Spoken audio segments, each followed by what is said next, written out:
வாழ்க வையகம், வாழ்க வளமுடன்.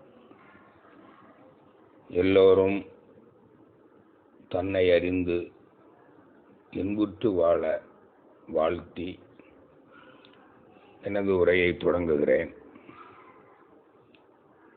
மலேசிய வேதாத்திரிய அருள் தொண்டர்கள் நடத்தும் இந்த சிறப்பு விண்ணலை நிகழ்ச்சியிலே கலந்து கொண்டிருக்கின்ற மனவளக் கலைஞர்கள் அனைவரையும் பெருமதிப்போடு வணங்கி வாழ்த்தி வரவேற்று மகிழ்கிறேன். அன்பானவர்களே, நாம் இன்று மனவளக் கலையில் தவங்கள் பற்றி சிந்திக்க இருக்கிறோம். குறிப்பாக இந்த 2 நிலை அகத்தாய்வு இருக்கு பாருங்க. முதல் நிலை, 2ஆம் நிலைன்னு 2 நிலை அகத்தாய்வு, அதற்கு மேலே 3ஆம் நிலை அகத்தாய்வு என்று ஒன்று இருக்கிறது. இது ஒரு பாடம், ஒரு பாடத்திட்டம், வகுப்பு. அதில் இந்த முதல் 2 அகத்தாய்வு வகுப்புகளிலே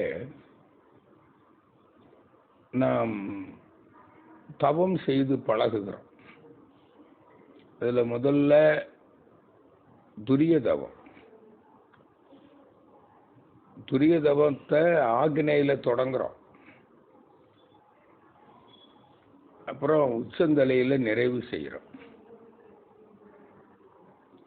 அதை தொடர்ந்து கொஞ்ச நாள் செஞ்சுக்கிட்டு வரோம்.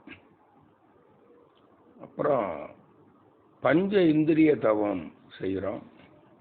பஞ்சபூத நவகிரக தவமும் செய்கிறோம். அதுக்கப்புறம் துரியாதீத தவம் செய்து நான் யார் என்னும் கேள்விக்கு விடை காண்கிறோம். அது தன்னை அறிய. தன்னை அறியும் கலை தானே மனவளக்கலை. அப்போ இதுக்கு தவம் ரொம்ப முக்கியமானதுங்க.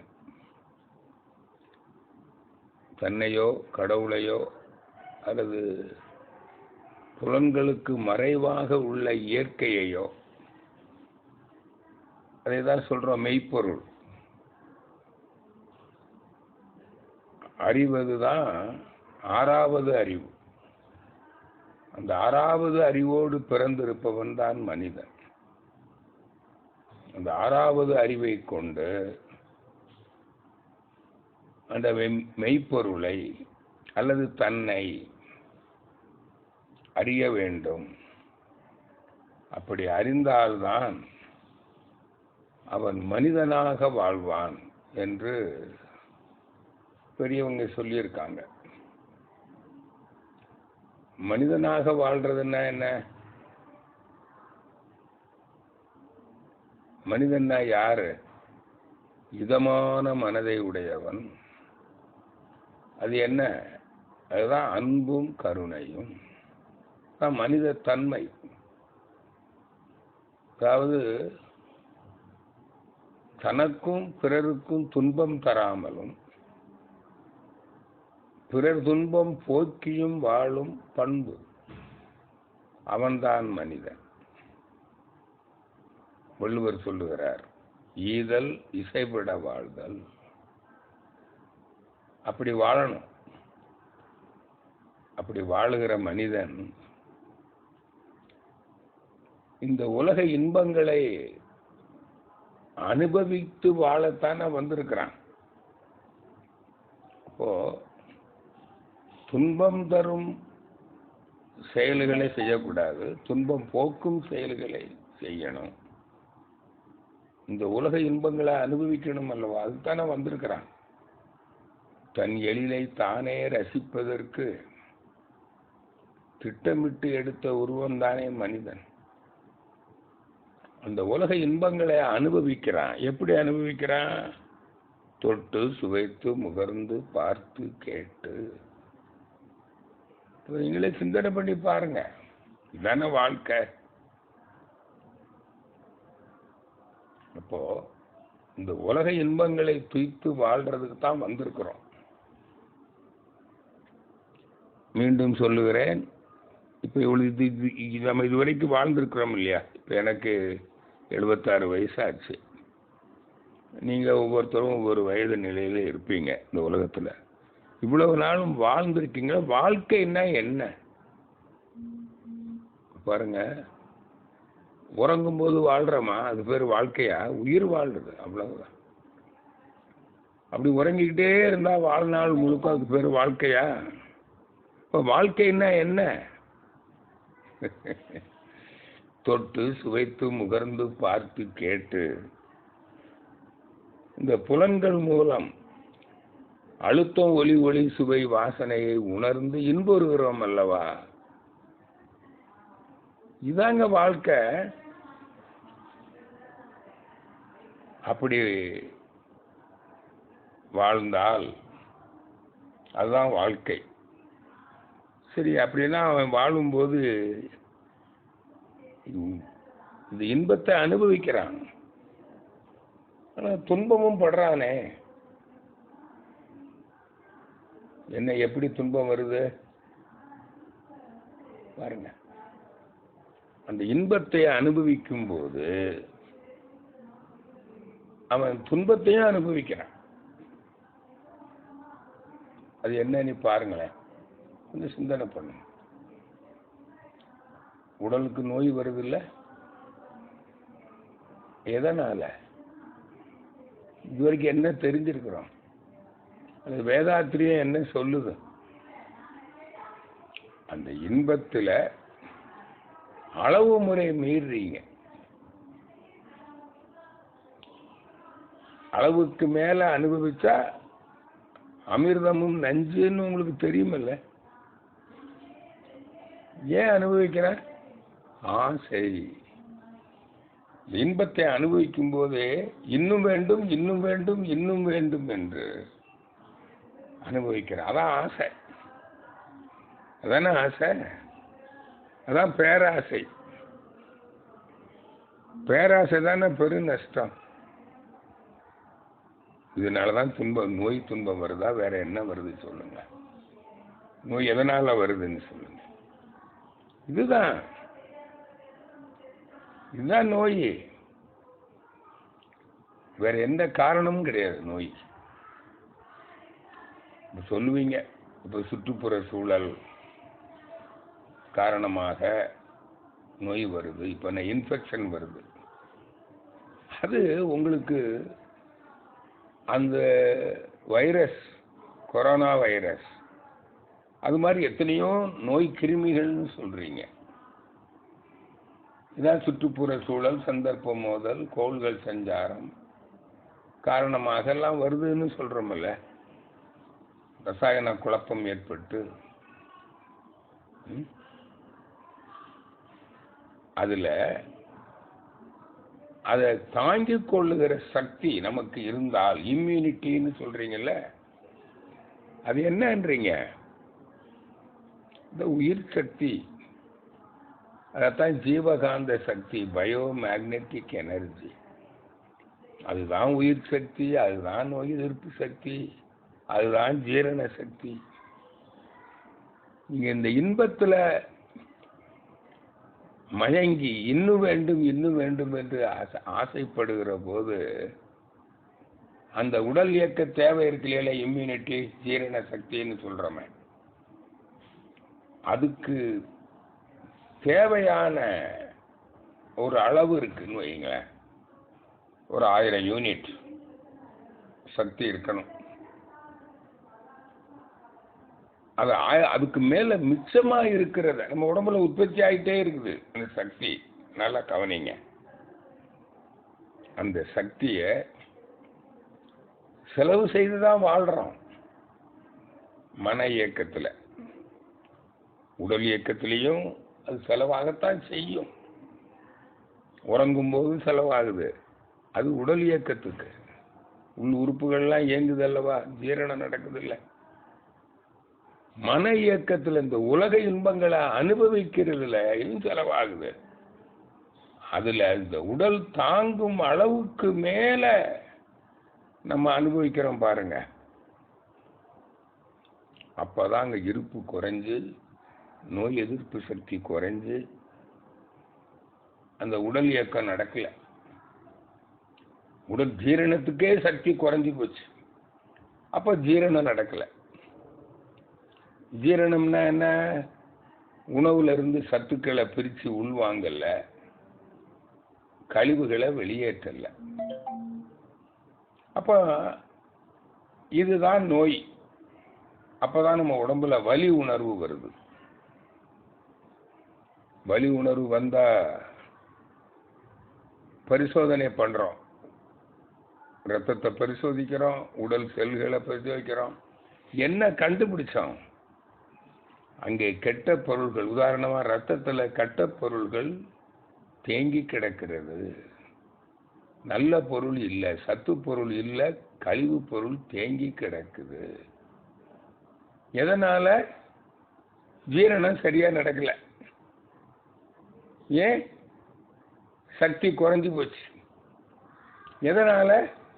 இந்த உலக இன்பங்களை அனுபவிக்கும் போது பேராசைப்பட்டு. இதனால தாங்க சொன்னாங்க ஆசையே துன்பம்னு. இப்ப நோயின்னா என்னன்னு தெரிஞ்சிட்டீங்களா? இதான் வள்ளுவர் சொன்னார், நோய் நாடி நோய் முதல் நாடி அது தணிக்கும் வாய் நாடி வாய்ப்பை செயல். இப்ப இந்த நோயின்னா என்னன்றத நம்ம சிந்தித்து விளங்கிக்கணும் இல்லையா? ஏன்னா எல்லாருக்கும் நோய் வருது. இப்ப நோயின்னா என்ன? நோய் நாடி நோய் முதல் நாடி அது தணிக்கும் வாய் நாடி வாய்ப்பை செய்ய. இப்ப நோய் இல்லாமல் வாழணும். அதுக்கு இந்த நோயின்னா என்ன அப்படின்னு சிந்திக்கணும் இல்ல? அப்படி சிந்திப்பதற்கு தான் அந்த மூளை செல்களுக்கு ஒரு பயிற்சி கொடுக்கணும், ஒரு ஆற்றலை கூட்டி கொடுக்கணும். அதுதாங்க தவம், வேற ஒண்ணும். என்னமோ தவம்னா என்னன்னு நினைக்கிறீங்க? தவம்னா உங்களுக்கு எல்லாருக்குமே தெரியும். என்ன செய்யறீங்க தவத்துல? நம்ம என்ன பண்றோம்? அழுத்தம், ஒலி, ஒளி, சுவை, வாசனையா உணர்றோம். தவம்னா மறைபொருளை உணர்வது. மறைபொருள் என்ன? ஒண்ணு சீவகாந்தம். நம்ம உடம்புல சீவகாந்த சக்தி இருக்கு. இன்னொன்னு என்ன இருக்குது? உயிர் இருக்கு, வெண். அப்புறம் இன்னொன்னு என்ன இருக்குது? வெளி, சுத்த வெளி. அதான் அறிவு. இதான் மறைபொருள். இந்த மறைபொருளை உணரும் ஒரு அறிவு, அதுதான் யாருடைய அறிவுங்க? மனிதனுடைய அறிவு. மறைபொருளை உணரும் அறிவு. சரிங்களா? இதைத்தான் ஆறாவது அறிவுன்னு சொல்றோம். இந்த மறைபொருளை அறியும் திறன் இருக்கு. அதுக்கு ஒரு பயிற்சி கொடுக்கிறோம். எப்படி? உணர்வு நிலைன்னா என்ன? மனம் அழுத்தம், ஒலி, ஒளி, சுவை, வாசனைய உணருது. அது உணர்வு நிலை. இப்ப தவத்துல என்ன செய்யறோம்ங்க? தவத்துல என்ன செய்யறோம்? மறைபொருள் புருவ மத்தியில ஆக்னா சக்கரத்துல சீவகாந்த சக்தியை உணர்றோம். அப்போ துரியத்துல இதை உணர்றோம், விண், உயிர். அது மறைபொருள் தானே. அப்போ அதை உணரும் போதே, இந்த மறைபொருளை உணரும் போதே துரியாதீதத்திலையும் அந்த உயிருக்கு உள்ள இருக்கிற சுத்த வெளியை தான் உணர்றீங்க. சரி, நீங்க பார்க்கனே துரியம். இந்த ரெண்டு தவத்திலேயே மறைபொருளை உணர்றோம் அல்லவா? அப்போ உணரும் போது அங்க என்ன நடக்குதுன்னு பாருங்களேன். சீவகாந்தம் தான் மனம், அதான் உயிர். மனம் எங்கே குவிகிறதோ அங்கே உயிர் குவியும். அப்ப ஆக்னா சக்கரத்துல பிட்யூட்டரிங்கிற ஒரு சுரப்பி அங்க வந்து குவியும். அந்த சுரப்பி என்பது என்ன? அந்த மூளையில மூளை 2 பகுதியா பிரிக்கிறோம். அதாவது மேல் மூளை கீழ் மூளைன்னு வைக்கலாம். இடது மூளை வலது மூளை என்று கூட சொல்லுவாங்க. ஆனா அப்பர் பிரெயின், லோயர் பிரெயின். இந்த லோயர் பிரெயினுக்கு மூளைக்கு இந்த உயிர் சக்தி போய் சேருது பாருங்க, சப்ளை. அந்த சப்ளை பாயிண்ட் இருக்கு பாருங்க, அதுதான் கிளாண்டு. அதாவது டிரான்ஸ்ஃபார்மர் மாதிரி. இப்ப நம்ம வீட்டுக்கு கரண்ட் வரணும்னா டிரான்ஸ்ஃபார்மர்ல இருந்து வருது இல்ல, அங்க வந்தா தானே கரண்ட் வீட்டுக்கு வரும். வீட்டுக்கு, கடைக்கு, தொழிற்சாலைகள் எல்லாத்துக்கும் கரண்ட். அது மாதிரி தாங்க அந்த பிட்யூட்டரி கிளாண்ட். அது மாதிரி மேல் மூளைக்கு கொண்டு போகணும்னா அங்க பீனியல் கிளாண்ட். இந்த 2 சுரப்பியிலேயும் நாம் மனம் செலுத்தி உயிரை கவனிக்கிறோம். இந்த ஜீவகாந்தத்தை கவனிக்கிறோம், உச்சந்தலையில உயிரை கவனிக்கிறோம். அப்ப இங்க என்ன நடக்கும்? ஜீவகாந்தம் அங்க வந்து குவியும். குவிஞ்சா அது மூளை செல்கள்ல பரவும். அப்ப என்ன ஆகும்னா அந்த மூளை செல்கள் இயக்கம் பெறும். அதான் மாதிரி சொல்றாங்க, எல்லாரும் சொல்றாங்க, விஞ்ஞானிகளும் சொல்றாங்க, நியூரோ சயின்ஸ் சொல்லுது. நீங்க மனம் செலுத்தி தான் தியானம், மெடிடேஷன். புருவ மத்தியிலேயோ உச்சந்தலையிலேயோ மனம் செலுத்தி மறைபொருளை கவனித்தால், நீங்க மூச்சை கவனிச்சா கூட அந்த குவியும். ஆனா மறைபொருளையே கவனிச்சா அதுதான் தவம். மூச்சை கவனிச்சா அதுக்கு பேரு ஓர்மை நிலை. புரியுதுங்களா? மூச்சுங்கிறது காற்றை தானே கவனிக்கிறீங்க, அழுத்தத்தை தானே கவனிக்கிறீங்க. அப்ப அது உணர்வு நிலை. அது focusing the attention on one thing. ஒரு உணர்வுல மனதை வைக்கிறார். அது மெடிடேஷன் அல்ல. அதுல பலன் உண்டு, பெரிய அளவுல வராது. அது சொற்ப பலன், குறைந்த பலன். அதனாலதான் மெடிடேஷன். இப்போ அதை பண்ணும்போது என்ன நடக்கும்ங்கிறீங்க? அந்த மூளை செல்கள் எல்லாம் இயக்கம் பெறும். அது சூடு உண்டாகும். பாருங்க, எந்த ஒரு பொருளை சூடு பண்ணாலும் அங்கே ரசாயன மாற்றம் வரும்ல. இப்போ தோசை சுடுறோம், தோசையை கல்லில் போட்டு சூடு ஏற்ற ஏற்ற இங்கே சுவையும் வாசனையும் மாறுதல்ல, அதான் ரசாயன மாற்றம். அதே போல மூளையில ரசாயன மாற்றம் ஏற்படும். அங்க மெக்கானிக்கல், எலக்ட்ரிக்கல் அசையும், சூடு வரும். Electrical, mechanical and electrical. அப்புறம் சுவையும் வாசனையும் கெமிக்கல். இதைத்தான் சொல்றவங்க மூளை செல்கள் திருத்தம் பெறுகிறது. அந்த மூளை செல்கள் திருத்தம் பண்ணும்போது இந்த மூளை செல்கள் தாங்க சிந்திப்பதற்கான கருவி. அதுவும் அப்பர் பிரெயின். அந்த மேல் மூளை பகுதி மனிதனுக்கு தான் இருக்குதுங்க, விலங்குகளுக்கு அந்த மாதிரி மூளை பகுதி இல்லை. அதனாலதான் அது சிந்திக்காது. அதுக்கு இன்பம்னா என்ன, துன்பம்னா என்ன, உயிர்னா என்ன, நான் யார், இதெல்லாம் ஒண்ணு அது சிந்திக்க கிடையாது. இன்பம் துன்பம் என்பது என்ன சிந்திக்காது, சிந்திக்க முடியாது. ஏன்னா அது இன்பத்தையும் அனுபவிக்கும், துன்பத்தையும் அனுபவிக்கும். அதான் அவனுடைய வாழ்க்கை. நம் மனிதன் அப்படி இல்லை. அவன் துன்பத்தை அனுபவிக்கிறதுக்கு பிறந்தவன் அல்ல. முன் செயலால உடலுக்கு துன்பம் வந்தால் அது கூட வராமலே தடுக்க முடியும். அது வந்தாலும் அதை தனித்து விட முடியும். உடல் துன்பம் இல்லாமலே வாழ முடியும். மன துன்பம் மனிதனுக்கு வரவே வராது. அப்படி வாழ்றதுக்கு வந்தவன் மனிதன். அப்போ விலங்குகளுக்கு சிந்திக்கிறது கிடையாது, ஆனா மனிதனுக்கு சிந்திக்க முடியும். அப்படி சிந்திச்சுட்டான்னு வைங்க, உடலுக்கு துன்பம் வராமலும் காத்துக்கொள்வான். முன் செயலால வந்தா அதை உடனே தணிச்சிருவான். வள்ளுவர் சொல்றார். அப்ப அதுக்கு என்ன வேணும்னா தவம் செய்யணும், சிந்திக்கணும்.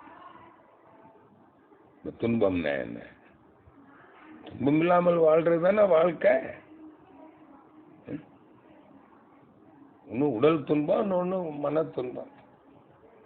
அதாவது உடல் துன்பம் இல்லாமல் வாழ்ந்தா உடல் நல வாழ்வு, மனதுக்கு துன்பம் அது அப்புறம் பார்ப்போம். மன துன்பம் இல்லாமல் வாழ்ந்தா மனநல வாழ்வு. Physical health and mental health, holistic health, இதானே முழுமை நலம். உடல் நலம் மட்டுமே நலம் அல்ல, மனநலமும் நலம் சொல்றீங்கல்ல, இதான மனவளக்கலை. சும்மா போட்டு குழம்பாதீங்க. முழுமை நல வாழ்வு. முழுமை நல வாழ்வுக்கு அந்த நல வாழ்வுன்னா என்ன, துன்பம்னா என்ன என்பது அறியணும். அவன் சிந்திக்கணும். அப்படி சிந்திப்பதற்கு இந்த மூளை செல்கள் செயல்படணும், ஆக்டிவேட் ஆகணும். புரியுதா? அதை இயக்குறதுக்கான பயிற்சி தானுங்க தவம், வேற ஒண்ணுமே இல்லை. இப்ப மனவளக்கலைங்கிறது என்னங்க? அறிவு. அறிவுதான் மனதுக்கு வளம். அப்ப துன்பம் இல்லாமல் வாழணும். ஏன் இந்த உலக இன்பத்தை நான் தூக்கும் போது நான் பேராசைப்பட்டு அதிகமா அனுபவிக்கிறதுனால தான் நான் துன்பப்படுறேன் என்பதை அவன் சிந்தித்து விளங்கிக் கொள்ளணும். அதுக்கு தாங்க தவம். நீங்க இதுவரையில மனவளக்கலை தவம்னா நீங்க என்னமோன்னு நினைச்சுக்கிட்டு இருப்பீங்க. இப்ப நான் சொல்றத நல்ல சிந்தனை பண்ணி பாருங்க, அப்பதான் புரியும். இதைத்தான் மகரிஷின்னு சொல்றாரு. சிந்தனை திறன் ஓங்கும். புரியுதுங்களா? சிந்த உறுதி, நுட்பம், சக்தி இவை அதிகரிக்கும். அன்று அன்று அடையும் அனுபவங்கள் எல்லாம் அறிவினிலே நிலைத்து விடும். நன்று என்று கண்டபடி செயல்களாற்றும் நற்பண்பு புலன்களுக்கு அமைந்து போகும். அதான் என்றென்றும் கருவிடத்தே அறிவை ஒன்றும் இயற்கை முறை சிறப்புடைத்து ஈதே தவமாம். அதான் ஒன்றி ஒன்றி நின்று அறிவை பழக்க. எதுல மனதை ஒன்றுதுங்க? சீவகாந்தத்தில், உயிரில், உயிருக்கு உட்பொருளாக இருக்கிற மெய்ப்பொருளில் மனம் செலுத்தி ஒன்றி ஒன்றி ஒன்றி நின்று உயிரை அறிவை பழக்கணும். அறிவுங்கிறது மனம். உறுதி, நுட்பம், சக்தி இவை அதிகரிக்கும். இது மனதுக்கு. அதுதான் சிந்தனை திறன், எண்ணத்திற்கு வலிமை, மனதை கட்டுப்படுத்துவது சொல்றோம்ல. இப்ப இதுவரைக்கும் தீய செயல்களை செஞ்சிருக்கிறோம். எப்படி? இந்த இன்பத்தை அளவுக்கு மேல அனுபவிச்சிட்டோம். அப்ப இனி செய்யக்கூடாது, மனதை கட்டுப்படுத்தணும்னு சொல்றீங்கல்ல. ஐயா, ஒரு ரெஸ்டாரண்ட்ல போய் சாப்பிட்டீங்க, இந்த சுவையில மயங்கிட்டீங்க. ஏன் இந்த சுவை எனக்கு எப்படி கிடைக்குது அனுபவிக்கிறேன்னா, என் உயிர் சக்தியை செலவு பண்ணி தான் நான் அனுபவிக்கிறேன்றது தெரியாம ஏதோ இந்த பொருள் இருந்து இன்பம் வருவதாக நினைத்து இன்னும் வேண்டும் இன்னும் வேண்டும் என்று அனுபவித்த போதுதான் உயிர் சக்தியை இழந்தோம்.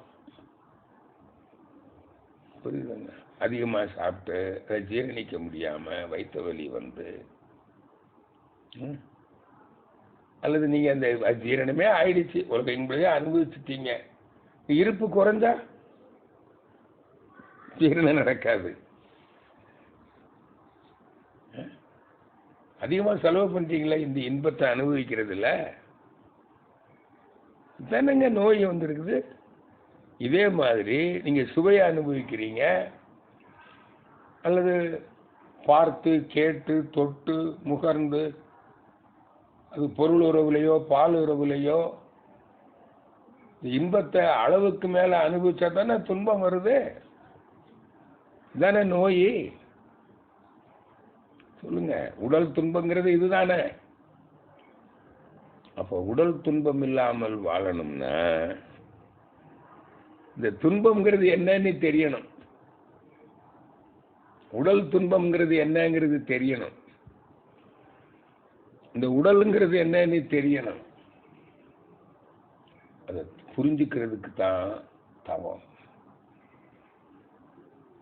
இப்ப நம்ம தவம் பண்ணி என்ன தெரிஞ்சிருக்கிறோம்? இது வரைக்கும் நீங்க தவம் எல்லாம் பண்ணியிருக்கிறீங்க எல்லாரும். அதுல எதுக்கு பண்றோம்?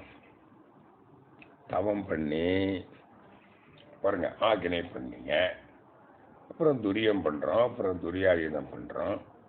பண்ணி என்ன தெரிஞ்சுக்கிட்டோம்? அந்த சுத்த வெளிய நினைச்சு தவம் பண்ணும்போது அதை கவனிக்கிறோம், அப்புறம் அதை அறிகிறோம். அது அறிதல். என்ன அறிஞ்சுக்கிறோம்? அதுதான் பேராற்றல், பேரறிவு. தி சூப்பர் கான்சியஸ், தி சூப்பர் ஃபோர்ஸ். அதுதான் நொறுங்கி துகள்களாகி விண்ணாகி காற்றாகி நெருப்பாகி நீராகி மண்ணாகி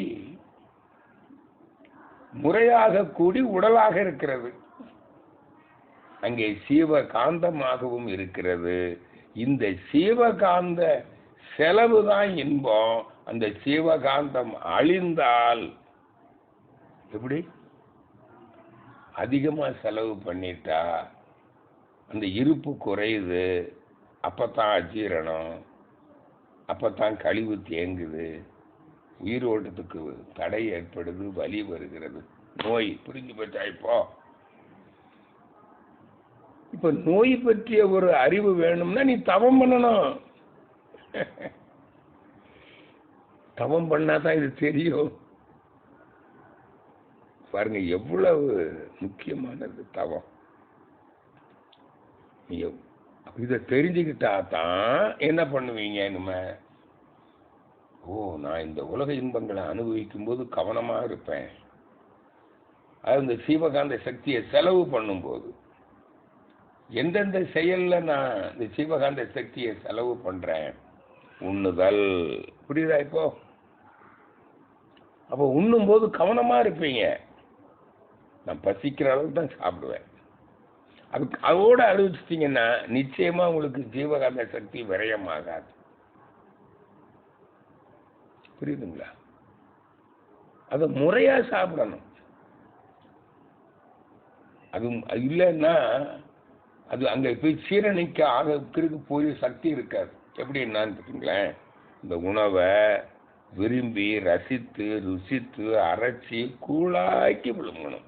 அப்பதான் அதை ஜீரணிக்கிறதுக்கு சக்தி குறைவா செலவாகும்.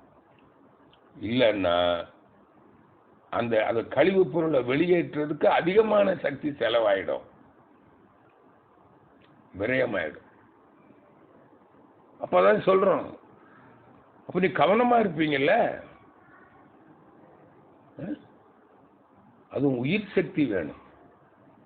இந்த ஜீவகாந்த சக்தியை உற்பத்தி பண்ற உயிர் சத்து வேணும். அப்ப எப்படி வாழ்வீங்க? பசித்து சாப்பிடுவீங்க, உயிர் சத்து உள்ள நல்ல தரமான உணவை சாப்பிடுவீங்க, அதை விரும்பி ரசித்து ருசித்து அளவோட சாப்பிடுவீங்க. நோய் வருமா? சொல்லுங்க. வர. அப்ப இத புரிஞ்சுக்கிறதுக்கு உங்களுக்கு என்ன வேணுங்க? தவம் வேணும். சரி, அப்புறம் உழைப்பு. உழைக்கும் போது செலவாகுது இல்ல? உழைப்புன்னா பொருள் ஈட்டும் செயல் இல்லையா? பொருள் ஈட்டும் செயல்ல செலவாகுதா இல்லையா? இப்ப அதுல அந்த பொருள் மேல ஆசை, ஓய்வு எடுக்காம உறங்கணும், ஓய்வு எடுக்கணும். அப்போ உறக்கத்தை கெடுத்தோ அல்லது அதிகமா உழைச்சாலோ உயிர் சக்தி செலவாகுதா இல்லையா? நீங்களே சொல்லுங்களேன். தூங்காம வேலை செய்யறோம், பொருள் ஈட்டுறோம், அல்லது புலனின்பத்தை அனுபவிக்கிறோம். சாப்பிடுறது, ஆடல் பாடல் காட்சிகளை பார்க்கறது, கேட்கறது, தொட்டு சுவைத்து முகர்ந்து பார்த்து தாம்பத்திய உறவு வச்சுக்கங்களேன். அதில் என்ன நடக்குது? ஜீவகாந்தம் தானே செலவாகுது. இதெல்லாம் எப்போ புரிஞ்சுதுங்க? நீ தவம் பண்ணி இந்த உடம்புல என்ன நடக்குதுங்கிறத நீ தெரிஞ்சுக்கிட்டா தான். இதெல்லாம் தவம் பண்றவங்களுக்கு தான் புரியும். அப்போ உணவு, உழைப்பு, அப்புறம் உறக்கம், கவனமா இருக்கணும். உடல் உறவு கவனமா இருக்கணும். மனம் கொந்தளிச்சா பேராசை வருது, சினம் வருது, கவலை வருது, பொறாமை வருது தானே. அப்ப நமக்கு இந்த உணர்ச்சி வயப்படும் போது நோய் வருது இல்ல, டென்ஷன், மன அழுத்தம். மருத்துவர்கள் சொல்றாங்களா இல்லைங்களா? மனதை அமைதியா வச்சிருங்க. மனதை டென்ஷன் ஆகாம பார்த்துக்குங்க. இப்படி வேற சொல்றேன். ஸ்ட்ரெஸ், மன அழுத்தம், மன கொந்தளிப்பு. அப்ப மனம் கொந்தளிச்சா ஜீவகாந்த விரயம் ஆயிடுது, இருப்பு குறையுது. ஜீரணத்துக்கு தேவைக்கு குறைஞ்சு போச்சுங்க. ஜீரண தேவைக்கு குறைஞ்சு போனா அதாங்க நோய். அதனாலதான் சொல்லியிருக்காங்க, அஜீரணமே அனைத்து நோய்க்கு காரணம். இன்டைஜஷன் ஆர் இம்ப்ராப்பர் டைஜஷன். இது புரிஞ்சுட்டீங்கல்ல? இப்ப பாருங்க, நமக்கு பெரிய துன்பம் என்னன்னா இந்த உடல் நோய் துன்பம் தானுங்க. இந்த உடல் நோய் துன்பத்திலிருந்து தான் மனிதன் விடுபடுறது கஷ்டமா இருக்குது. உண்மையான துன்பம் உடல் நோய் தான், ரொம்ப கஷ்டம். அதனால இது வராம இந்த நோய் வராம பார்த்துக்கணும். வந்தாலும் அதை அவ்வளவு சீக்கிரமா போக்க முடியாது, தணிக்கலாம். நோய் இருந்துதான் தீரும். இது அனுபவ உண்மை தானே. அதனால பாருங்க, நோயற்ற வாழ்வு வாழணும்னா இந்த நோய் பற்றிய அறிவு வேணும். அதாவது உடலுக்கு நோய், அப்போ உடல் பற்றிய அறிவு. உடலை பற்றி அறியணும்னா இந்த இயற்கையை பற்றி அறிந்து ஆகணும். உடலுங்கிறது என்ன? பஞ்சபூத உடல். அது தெரியுது இல்ல? பஞ்சபூதங்கிறது என்ன? இறைநிலையின் தன்மாற்றம். விண்ணாகி, காற்றாகி, நெருப்பாகி, நீராகி, மண்ணாகி, அதுதானே பூத உடலா இருக்கு. அப்ப இந்த பஞ்சபூதங்களை பற்றிய ஒரு அறிவு வேணதான் இயற்கையை பற்றிய அறிவு. Understanding the nature is yoga. அப்போ இயற்கையை முழுமையாக அறிவதற்கு யோகா. அப்போ அந்த யோகாவில் இயற்கையை பற்றிய அறிவு வேணும்னா நீ தவம் பண்ணாதான் அந்த இயற்கையை அறிய முடியும். அதனால தான் மெடிடேஷன் என்பது தான் உண்மையான yoga. Yoga is not the posters, it is the psychic practice to understand the nature. இதைத்தான் பாரத பிரதமர் மதிப்புக்குரிய மிஸ்டர் மோடி அவர்கள் ஐக்கிய நாட்டு சபையில் யோகாவை பற்றி சொல்லும்போது மெடிடேஷன் தான் யோகான்னு சொல்றார். இதையே தான் மகரிஷின்னு சொல்றார். அகத்தவம். அப்புறம் ஆய்வு செய்யறீங்கல்ல, தவம் பண்ணி இப்ப ஆய்வு பண்ணீங்கல்ல, அதான் அகத்தாய்வு. சுத்தவெளி அதுதான் நொறுங்கி துகள்களாகி பஞ்சபூதங்களாகி, பஞ்சபூதங்கள் கூடி இங்கே உடலாக இருக்கிறது. பஞ்சபூத கூட்டில் அந்த பஞ்சபூதமே தான் கரைந்து சீவ காந்த சக்தி ஆகிய உயிர் சக்தியாக இருக்கிறது. அதனுடைய செலவுதான் இன்பம். அதனுடைய அழுத்தம், இருப்பு குறையும் போது உடல் இயக்கம் நடக்கிறது இல்லை, அஜீரணம். அப்பதான் அங்க சத்து பொருளை உள்வாங்காதனால உயிர் சக்தி உற்பத்தி குறையுது. அங்கே கழிவு பொருள் தேங்கினதுனால உயிர் ஓட்டத்துக்கு தடையை ஏற்படுத்துது. இதுதான் வலி, இதுதான் நோய். முடிஞ்சு போச்சா? அப்போ உடல்நலம் காத்து வாழணும்னா, நோயற்று வாழணும்னா இங்க தவம் பண்ணணுங்க. மனவளக்கலையில தவம் அவ்வளவு முக்கியமானது. நிறைய பேருக்கு தெரியல தவம் எதுக்கு பண்றோம்னு புரியும். சிலர் சொல்ற நான் தவம் ரொம்ப நாளா பண்ணிட்டு இருக்கிறேன். சரி, அகத்தவமும் அகத்தாய்வு சிந்தனையுமே தவம் தான். அத குண தியானம்னு சொல்லுவாங்க. சிந்திப்பதே தவம் தாங்க. அதான் அகத்தாய்வுன்னு சொல்றேன் பாருங்க. அகத்தவம் வேறு அகத்தாய்வு வேறு அல்ல, ரெண்டும் சேர்ந்தது தான். இதுல ஒரு சிலருக்கு இந்த தவம் மறைபொருளை உணர்ந்து கவனிக்காமலே அவங்களுக்கு சிந்தனை திறன் பிறவிலேயே ஓங்கி இருக்கும். அவர்களும் ஞானம் பெறுகிறார்கள். இப்போ இந்த நாட்டில் உங்களுக்கு கூட தெரியுங்க, நிறைய பேர், சில மகான்கள், ஜெயகிருஷ்ணமூர்த்தி போன்றவர்கள், நானும் சில மகான்களுடைய நூல்களை படிச்சிருக்கிறேங்க. அவங்க ஒரு இடத்துல கூட தியானத்தை பற்றி, தவத்தை பற்றி, மெடிடேஷன்ங்கிற பெயர்ல ஒண்ணுமே சொல்லல. முழுக்க முழுக்க சிந்தனை சிந்தனை சிந்தனைன்னு தான் சொல்லியிருக்காங்க. அதனாலதான் மகரிஷின்னு சொல்றாரு, ஆழ்ந்த சிந்தனையாளர்களுக்கும் ஞானம் கிட்டும். ஞானம்னா அறிவு, துன்பம் இல்லாமல் வாழும் அறிவு, முழுமையான அறிவு. அதான் அஞ்ஞானம் துன்பத்துக்கு காரணம். இப்ப என்ன துன்பத்தை பற்றி பார்த்துருக்கிறோம்? உடல் துன்பம். புரியுதுங்களா? ஆனா இந்த துன்பத்தை உணர்றது எது? மனம்தான் உணருது. அதனால இது உடல் துன்பம் அப்படி இப்படிலாம் கிடையாதுங்க. உடம்புல வலி வந்தா அது ஒரு துன்பம். உடம்புக்கு வலி வந்தா அது உடனே போகாதுங்க. இப்போ தட்டுறோம், அடிக்கிறோம், கையில் அடிக்குது, காலில் தொடையில தட்டுறேன், நான் வலிக்குது, அது கொஞ்ச நேரம் இருக்கும், அப்படிதான் போகும், நொடி பொழுதுல போகாது. ஆனால் இப்ப இது புரிஞ்சுட்டீங்களா? தவம்னா என்ன, எதுக்கு பண்றோம்? இந்த உடல் நலத்தோடு வாழ்றதுக்கு தவம் பண்ணித்தான் தீரணும். எதுக்கு? சிந்திப்பதற்கு. எதை சிந்திப்பதற்கு? அறிவை அறிவதற்கு. இதான் அறிவை அறியும் கலை இல்ல. உடல்நலம் காக்கும் அறிவை அறியும் கலை, உடல்நல வாழ்வுக்கு அறிவு. அதான அறிவு திருக்கோயில். உடல் நலத்துக்கு அறிவு, மனநலத்துக்கு அறிவு. இப்போ தவம் பண்ணி புரிஞ்சிட்டீங்கல்ல? அப்ப இனிமேல் நம்ம இந்த உலக இன்பத்தை அனுபவிக்கும் போது அளவோட அனுபவிப்போம் இல்ல? சரி, இதுக்கு முன்னாடி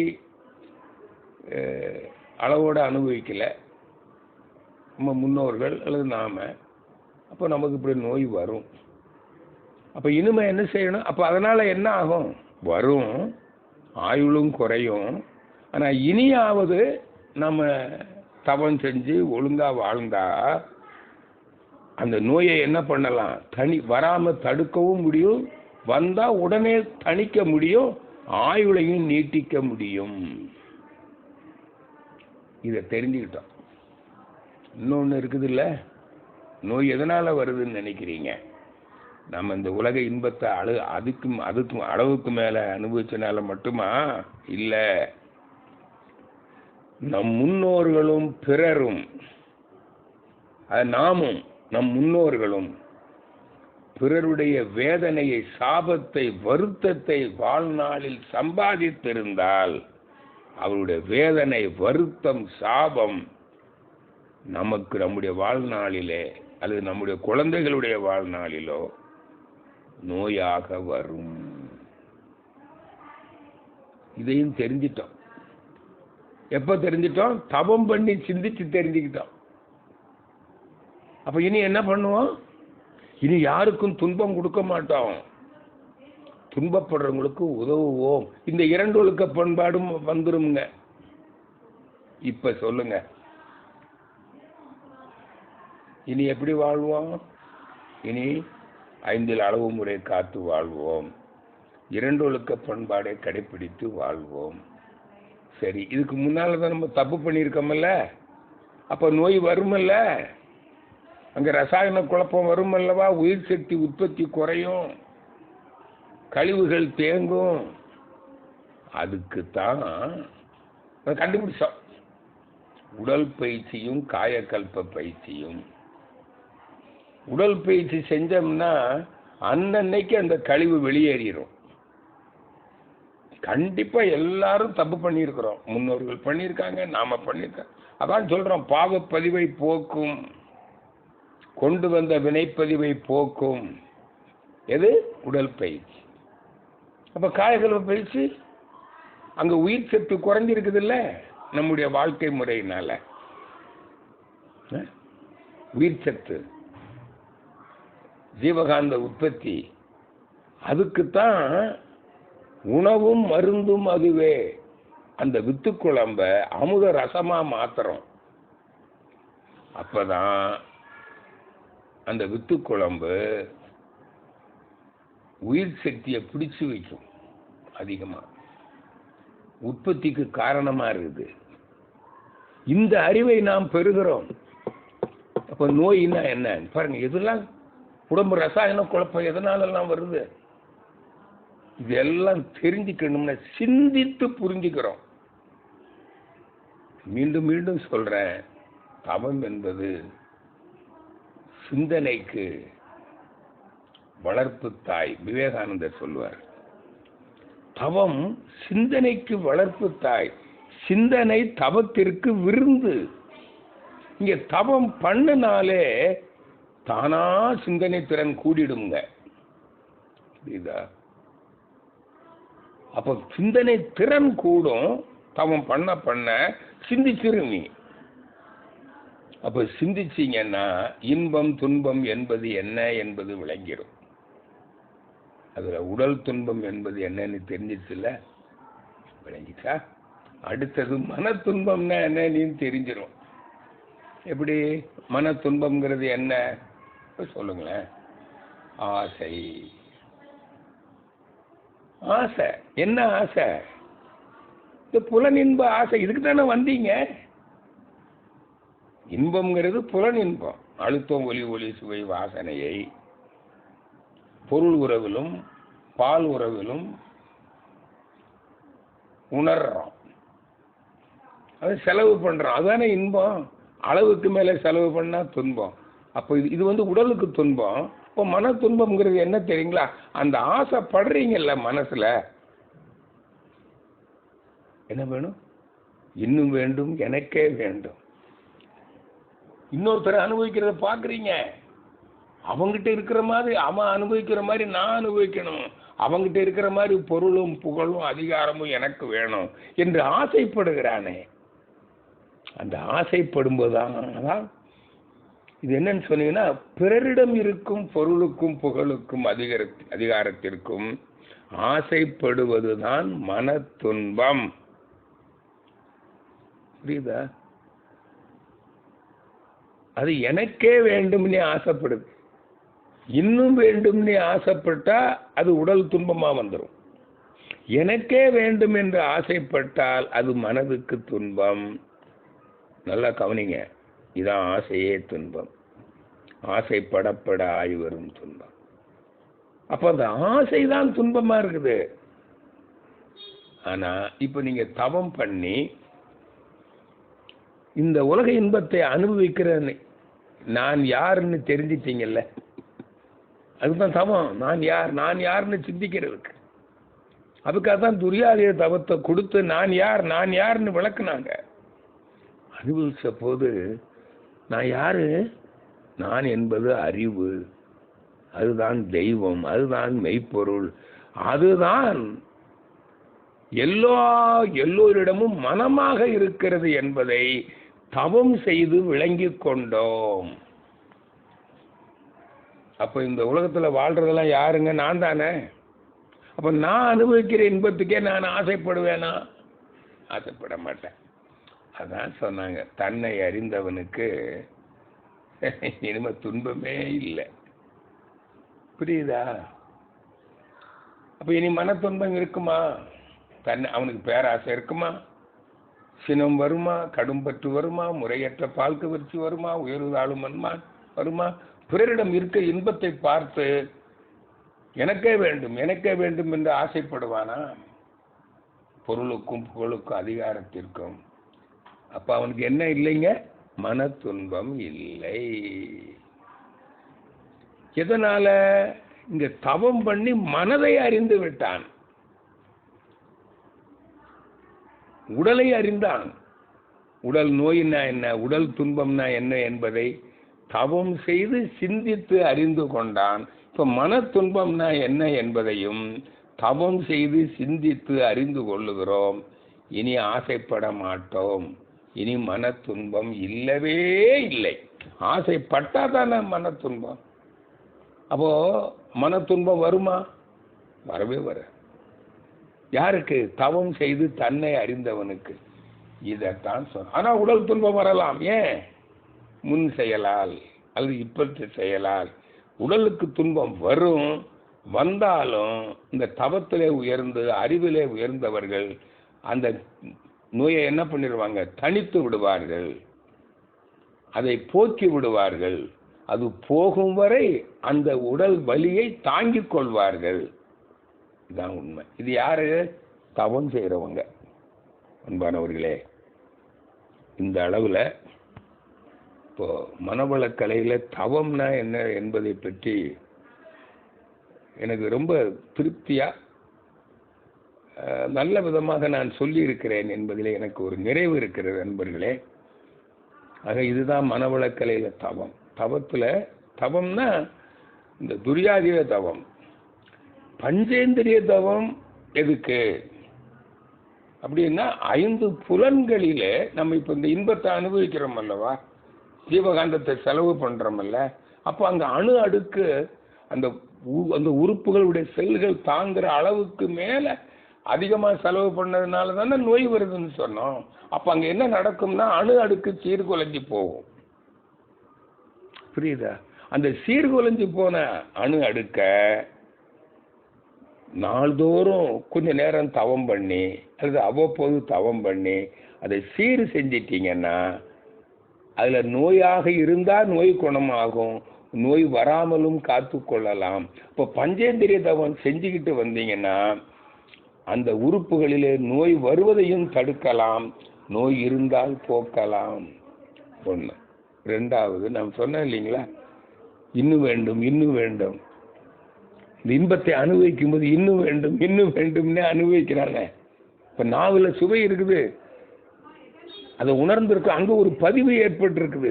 அந்த பதிவின் வழிதான் ஆசை வருது, அதனால தானே துன்பம் வருது. அப்போ அந்த பதிவை போக்கணுமுங்க. அதுக்கு 5 புலன் உணர் கருவிலையும் தோல், நாக்கு, மூக்கு, கண், காது, இந்த 5லையும் தவம் பண்ணுறோம் இல்லையா, அந்த அணு அடுக்கு மட்டும் சீர்குறையிறது இல்லை, அங்கே இருக்கக்கூடிய பழக்கப்பதிவு இருக்கு பாருங்க, கிரேவிங்னஸ். அது ஒரு ஆழமான பதிவு. பள்ளம் விழுந்துருச்சு, உதாரணமாக மழை பெஞ்சு மழை நீர் நிலத்தில் பள்ளம் பண்ணிக்கிட்டு ஓடுற மாதிரி அங்கே ஒரு பள்ளத்தை ஏற்படுத்திருச்சு. எப்போ? நாம் அழுத்தம் ஒலி சுவை வாசனையை உணரும் போது. ஆனால் இப்போ என்ன செய்கிறோம்? ஜீவகாந்தத்தை உணர்றோம், அதனால மன அலை குறையுது. அப்போ என்ன ஆகும்னா அந்த பள்ளம் மேடாயிரும். அதுக்கு ஒரு மாதிரி சொல்லுவாங்க, மழை பெஞ்சு தண்ணி ஓடுது, நிலத்தில் பள்ளம் விழுது, அதை மண்ணு போட்டு நிரப்பிட்டா மேடாயிரும். அப்போ அதே வழியில் ஓடாதில்லை எளிதாக. இதைத்தான் மனதை கட்டுப்படுத்தும் திறன் ஓங்கும். புரியுதா? காட்டானை மீதேறி கடத்தெறிவை போகையிலே நாட்டார் நம்மை மறித்து நகை புரிவர் என்றோன்னு சொன்னாங்க இல்லைங்களா.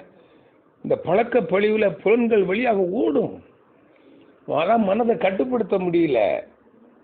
அது இந்த உறுப்புகளில் இருக்கிற பதிவுகள் நம்முடைய அறிவுக்கு கட்டுப்படலை. அறிவு சொல்லுது வேண்டான்னு, ஆனால் அங்கே இருக்கிற பதிவு துடிக்குது. நாக்கு துடிக்குது, கண்ணு துடிக்குது, காது துடிக்குது, தோல் துடிக்குது, இந்த இன்பத்தை அனுபவிக்கணும் என்று. அதாங்க அந்த பதிவை புலனின்ப மயக்க பதிவு. அதை மாற்றுவதற்குத்தான் பஞ்சேந்திரிய தவம். இது கண்டிப்பா பண்ணணும். இதை பண்ணலைன்னா நீங்க துரியாதிய தவத்தில் உயர முடியாது, உடல் நலமும் வராது. தவம் பண்றதுக்கு சக்தி வேணுமே.